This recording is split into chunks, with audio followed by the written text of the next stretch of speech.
Okay so hello students, welcome to the question practice channel. तो पहले हम question देख लेते हैं। क्वेश्चन में क्या बोल रहा है जल्दी से, डरना नहीं है देख के, ठीक है ना। सब समझाऊंगा, एक एक चीज समझाऊंगा, ठीक है ना। तो देखो क्वेश्चन में हमको ये बोल रहा है कि इस एक्सिस के लिए यहाँ से कोई जैसे ये स्क्वायर है ना, स्क्वायर प्लेट बोल रहा है, ये स्क्वायर थिन प्लेट, ठीक है ना। बोल रहा है उसके सेंटर से कोई एक्सिस पास हो और उसके परपेंडिकुलर, मतलब ओ पॉइंट से कोई एक्सिस पास हो और प्लेट की प्लेन के परपेंडिकुलर, ये प्लेट का प्लेन हो गया ना, ये इस प्लेन में रखा हुआ प्लेट है ना, तो इसके परपेंडिकुलर, तो मतलब ऐसा, समझ आ रहा है। तो इस एक्सिस के लिए बोल रहे हैं मोमेंट ऑफ इनर्शिया बताओ, ठीक है ना। और हम ये इतना समझ आया, क्वेश्चन आया, समझ लो ना। अब देखो हमको ऑप्शन में क्या दिया है, I1 प्लस I2, मतलब जो ये IO के लिए बोल रहा है, IO हमको IO निकालने के लिए बोल रहा है, ठीक है ना। IO कितना होगा और ऑप्शन के हिसाब से, ठीक है ना। I1 plus I2, I3 plus I4, I1 plus I3, I1 2 3 क्या है, देखो एक्सिस है सब, है ना। प्लेट में कई सारी एक्सिस दी हुई है। देखो ये वाली एक्सिस क्या हो गई, ये वाली, ये जा रहा है ना, ये एक्सिस को 1 बोला हुआ है, ठीक है ना। इस एक्सिस को क्या बोला हुआ है, ये वाली एक्सिस, मतलब एक्सिस मतलब समझ रहे हो, प्लेट ऐसे रोटेट, मतलब अगर ऐसे रोटेट कर रही होगी ऐसे, है ना, समझ रहे हो। ये एक्सिस मान लो ऐसा, मान लो ये एक्सिस है, ठीक है ना। तो प्लेट इसके ऐसे, मतलब ऐसे ऐसे रोटेट कर रहा होगा, ठीक है ना। देखो समझ में आना चाहिए तुमको, है ना। जैसे मान लो, इसको मान लो ये है ना, ये राउंड है ना, लेकिन इसको स्क्वायर मानो, ठीक है ना। ये कैसे मूव कर रहा होगा इस एक्सिस के लिए, ऐसे है ना, ऐसे ऐसे, मतलब ये एक्सिस होनी चाहिए, इस एक्सिस का राउंड ऐसे मूव कर रहा होगा। अगर ये I2 एक्सिस, अगर इसको एक्सिस मान रहे हो तो कैसे मूव करेगा, ऐसे, मतलब इसके लिए एक्सिस ही है कोई मिला के, ठीक है ना। एक्सिस तुमको देखो थोड़ी बहुत थ्योरी पढ़ोगे तो समझ आएगा क्या बोल रहे हो, एक्सिस क्या होता है, ठीक है ना। तो ये I1 एक्सिस हो गई, ये I2 एक्सिस हो गई, ये I3 एक्सिस हो गई, ये I4 एक्सिस हो गई, ठीक है ना। ठीक है, इतना समझ आता है क्वेश्चन में। देखो आ जाएगा समझ में, कुछ नहीं है, ज्यादा नहीं, बस कॉन्सेप्चुअल क्वेश्चन। ऐसे तुम्हारा क्या है ना, ये क्वेश्चन करें तुम्हारा पूरा परपेंडिकुलर एक्सिस थोड़ा पूरा क्लियर हो जाएगा, ठीक है ना। तो देखो करना क्या, अब जो बता रहा हूँ एक चीज ध्यान से सुनना, ठीक है ना। बिल्कुल ध्यान से सुनना और अच्छे से पूरा ध्यान लगा के देखो क्या बोल रहा है। हमको I0 चाहिए, ठीक है ना। I0 हमारा ये है ऐसे, ठीक है ना। इतना समझ में आता है। अब देखो जो तुम्हारा, जैसे मान लो तुम्हारा ये I1 एक्सिस है, ठीक है ना। I1 एक्सिस, और गौर करना I1 एक्सिस पे और ये I2 एक्सिस पे, समझ रहे। देखो I1 एक्सिस ऐसा है, ठीक है ना, ये ऐसा I1 एक्सिस है, ठीक है। अगर हम इसको घुमा दें, प्लेट को ऐसे घुमा दें, ऐसे घुमा दें प्लेट को, तो हमारे ये I2 एक्सिस कहाँ पे आ जाएगा, ऐसे आ जाएगा ना। I2 ऐसे आ जाएगा, ये इसको अगर हम ऐसे घुमा दें इस प्लेट को, है ना, ऐसे घुमा दिया, ठीक है ना। तो ये क्या हो जाएगा, I2 I1 के प्लेस पे आ जाएगा। समझ आ रहा है क्या बोल रहा हूँ, देखो समझ में आएगा, समझ धीरे धीरे। देखो I1 एक्सिस ऐसा था, इसको ऐसे घुमा दिया, प्लेट को ऐसे पकड़ के घुमा दिया, तो ये I2 कहाँ पे आ जाएगा, इसकी जगह आ गया। मतलब देखो इसको घुमाने से कोई फर्क नहीं पड़ रहा। देखो सिमेट्रिकल है ना, इसको डिवाइड करेंगे, देखो ऐसा मान लो ऐसे डिवाइड करेंगे इसको, ठीक है ना। ऐसे कट कर दिया इसको, प्लेट को कट कर दिया तो दोनों साइड बराबर हाफ में डिवाइड हो जाएगा। अगर ऐसे भी कट कर दिया तो दोनों साइड बराबर हाफ में डिवाइड हो जाएगा। समझ आ रहा है।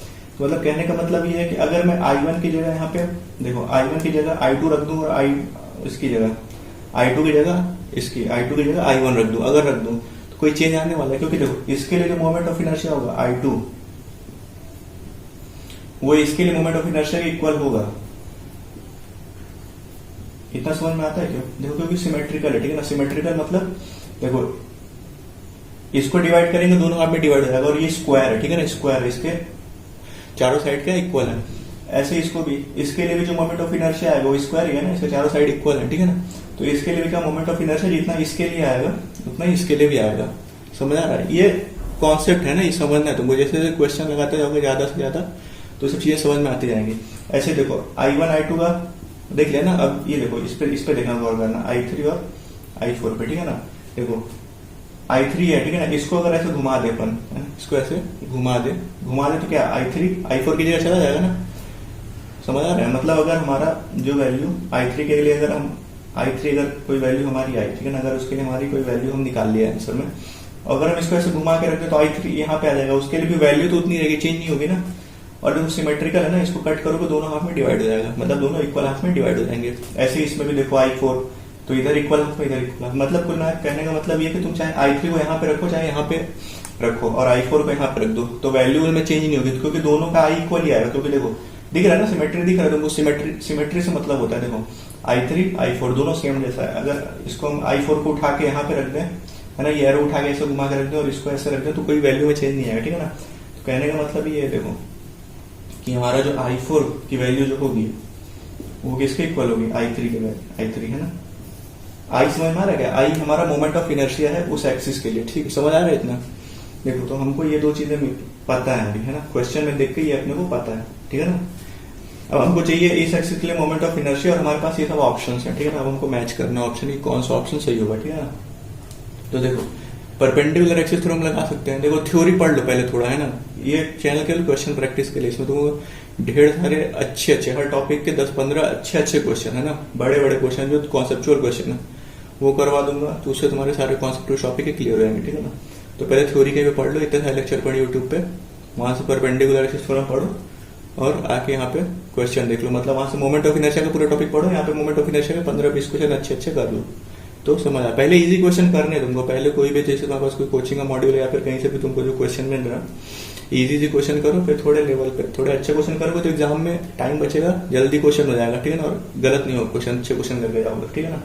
तो देखो हमको ये चाहिए, ठीक है ना। परपेंडिकुलर एक्सिस थ्योरम हम लगा देंगे इसमें, देखो कैसे। देखो परपेंडिकुलर एक्सिस थ्योरम जब लगाते हैं जब 3 एक्सिस हो, ठीक है ना, 3 एक्सिस हो और तीनों एक दूसरे के परपेंडिकुलर हो, ठीक है ना, 3 एक्सिस हो। जैसे मान लो देखो ये एक एक्सिस हो गया ना, ये अंदर जा रहा होगा, बाहर आ रहा होगा, है ना, ऐसा ये एक्सिस हो गया, सेंटर से जा रहा है। अब देखो इसके परपेंडिकुलर कौन सा एक्सिस होगा, ये एक्सिस के परपेंडिकुलर मतलब उस इस एक्सिस से वो 90 डिग्री एक्सिस में आना चाहिए, तो ये एक्सिस है, ठीक है ना। तो इसके लिए I4 भी परपेंडिकुलर होगा ना। देखो इनके ये एक्सिस और ये एक्सिस के बीच में कितना एंगल बन रहा होगा, 90 डिग्री बन रहा होगा ना। ऐसे ही था, देखो ये एक एक्सिस हो गया, ये एक एक्सिस हो गया, तो इसके बीच में ये एंगल कितना बन रहा होगा, देखो ये एक्सिस हो गया एक और एक ये वाला एक्सिस हो गया, समझ आ रहा है। तो दो एक्सिस है, इनके बीच का एंगल देखो कितना है, इनके बीच का एंगल ये वाला 90 डिग्री होगा ना कि नहीं। ऐसे देखो हर किसी के लिए 90 डिग्री होगा, इस एक्सिस के लिए भी 90 डिग्री होगा, इस एक्सिस के लिए भी इससे 90 डिग्री होगा, ठीक है।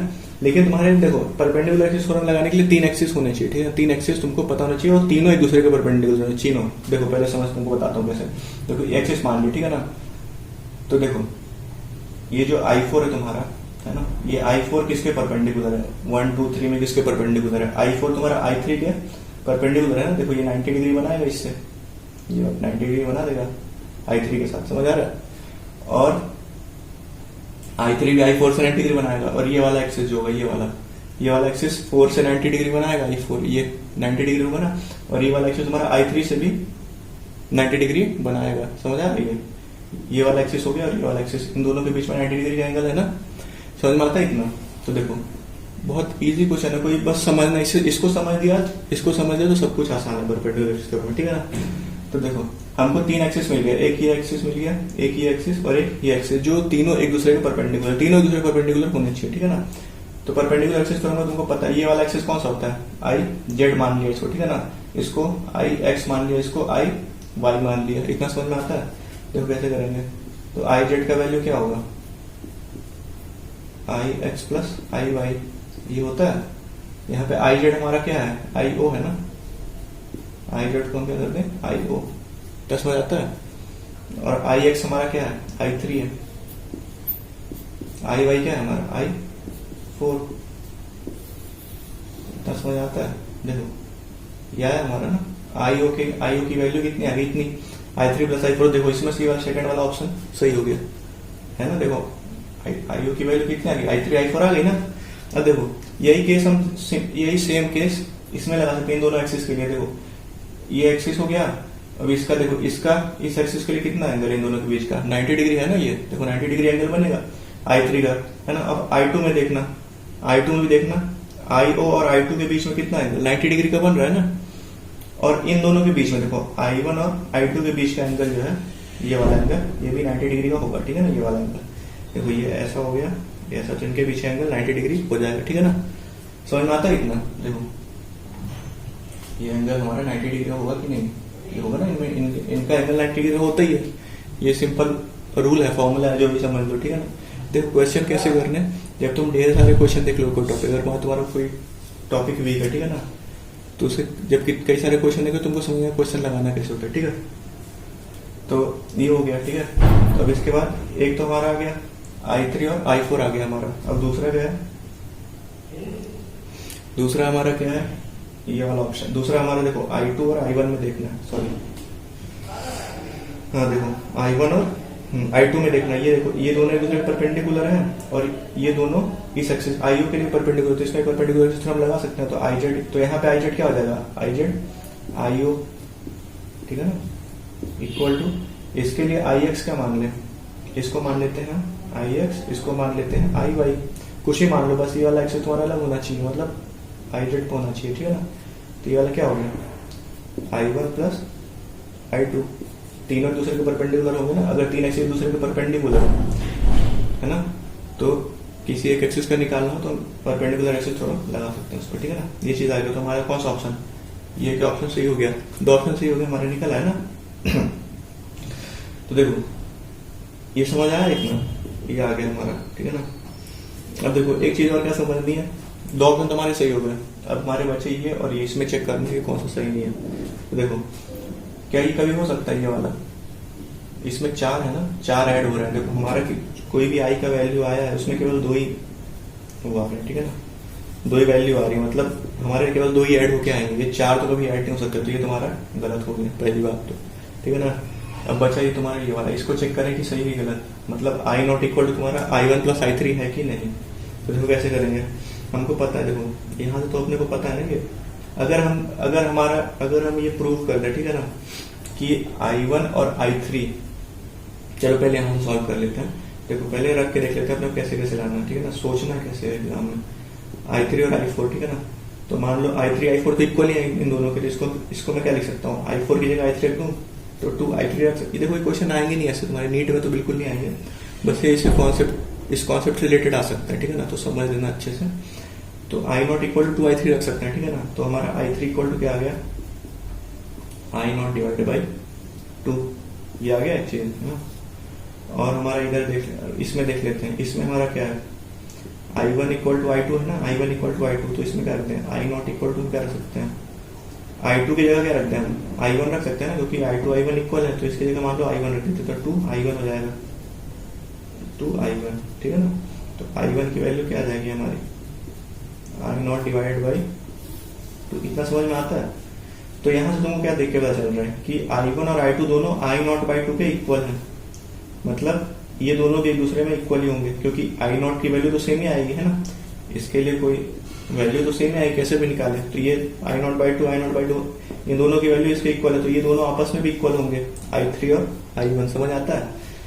तो कैसे कर दें, i3 और i1 दोनों के इक्वल होंगे, तो देखो इसको हम क्या रिप्लेस कर देना, जैसे मान लो हमारा ऑप्शन में ये है i1 प्लस i3, ठीक है ना। तो i नॉट बराबर क्या हम लिख सकते हैं, ऐसा i नॉट बराबर कैसे लिख सकते हैं, जैसे मान लो ये वाला क्वेश्चन है, तो इसको i1 लिख दिया, ठीक है ना, प्लस i2, है ना, और फिर क्या है, इसको क्या कर दिया, देखो समझना है, सोचना कैसे, ठीक है ना। मैं तुमको डायरेक्ट बता दूंगा कि ऐसे ऐसे कर लो, लेकिन सोचना कैसे है। देखो तो हमारा हमको ये पता हो गया कि i1 और i3 हमारा इक्वल है, ये चीज समझ में आया। और एक चीज और हम कैसे निकाल सकते हैं, अगर हम i2 को i3 के इक्वल करके देखें, i2 हमारा क्या है, ये दो चीजें आई ना, i1 इक्वल टू i3, ये अपने को पता है, ठीक है ना, ये दोनों इक्वल हो जाएंगे, मतलब अपना i1 भी इक्वल टू i3 हो जाएगा, ठीक है ना। देखो सोचना कैसे, ठीक है ना, एग्जाम में फंसना नहीं है, ये हो गया। अब एक चीज और हम यहाँ पे कर सकते हैं, देखो अभी हमारा तो ये नहीं आएगा ना, क्योंकि अगर हम मान लो i1 इक्वल टू i3, अगर हम यहाँ पे i1 इक्वल टू i3 कर दे तो i2 प्लस i3, जो कि ऑप्शन में है नहीं। अगर यहाँ पे i3 की जगह i1 रख दे तो i1 प्लस i4, तो वो भी ऑप्शन में है नहीं, ठीक है ना। अपने को क्या चाहिए, i1 प्लस i3 सही है कि गलत, ठीक है ना। तो देखो कैसे कर सकते हैं, यहाँ पे जो हमने करा था, देखो इसको एक बार और कर लेते हैं। देखो i नॉट, ये इसको उठा रहे हैं, ठीक है ना, तो i नॉट बराबर, ठीक है ना, i नॉट बराबर हम क्या लिख सकते हैं, 2i2 लिख सकते हैं ना। क्यों लिख सकते हैं, क्योंकि i1 और i2 हमारा क्या है, इक्वल है, ठीक है ना। तो हम क्या रखते हैं, i1 की जगह i2 रख सकते हैं ना, तो दोनों इक्वल है, तो 2i2 आ जाएगा। तो हमारा i2 इक्वल टू क्या आ जाएगा, i नॉट डिवाइड बाई 2, समझ आया, i नॉट डिवाइड बाई 2 आया ना, ये इतना समझ में आता है। तो देखो हमारा क्या हो गया, हमारा i3 भी i नॉट बाई 2 के इक्वल है, और हमारा i2 भी i नॉट बाई 2 के इक्वल है, मतलब हमारा i3 और i2 भी इक्वल ही होगा, मतलब हमको एक और रिलेशन मिल गया, i1 i2 equal to i3, ये समझ आया। इतना समझ आया कि नहीं? ठीक है ना। अब हमारा अगर I2 I3 के इक्वल है तो हम अगर इसमें देखो वैल्यू पुट कर दें, अगर ये I1 को I1 रखते हैं, I2 को क्या करते हैं I3, तो हमारा एक और रिलेशन आ गया ना ये वाला। तो हमारे क्या हो गए, तीनों सही हो गए। फोर्थ हमारा हो नहीं सकता क्योंकि 4 ऐड नहीं होंगे इसमें। देखो I0 के फॉर्मूले में क्या है, 2 ही ऐड हो रहा है ना, कहीं पे भी 2 ही ऐड हो रहा है, वो तो 4 ऐड नहीं हो रहा है। तो ये तो हमारा पहले गलत हो गया, लेकिन हमारे ये तीनों आंसर सही है। ठीक है ना। तो ये देखो कॉन्सेप्चुअल क्वेश्चन था। ठीक है ना। तो ऐसे क्वेश्चन लगाओगे ना, देखो कुछ नहीं करना था, बस तुमको इसमें पूरा परपेंडिकुलर एक्सिस थ्योरम पे क्वेश्चन था। ठीक है ना।